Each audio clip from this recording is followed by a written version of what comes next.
Malengo yetu sisi Yanga, malengo yetu ni kuchukua vikombe vyote vilivyobaki ya ligi kuu na kombe la CRDB Bank. Kwa hiyo tumepanga mikakati ili tuweze kufanikiwa tuchukue vikombe vyote viwili. Kuhusu swala, msemaji wetu alisema kwamba hatutacheza CRDB Bank, lakini kila kitu kimeshakaa sawa.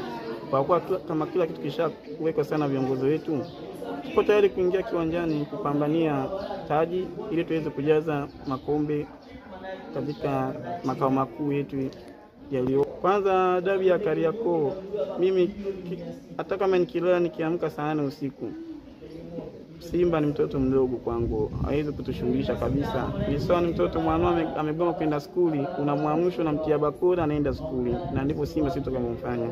Wao kama wamejiandaa mazoezi jana tarehe 14 kwamba dabi leo wanaenda kiwanjani kwenda kucheza, waende wakacheze, lakini tunavyojua sisi dabi ni tarehe 25 na tumejipanga kukabiliana nao. Unajua hatuogopa kwa sababu hawana timu yaweza kutuzuia sisi, hawana timu kabisa.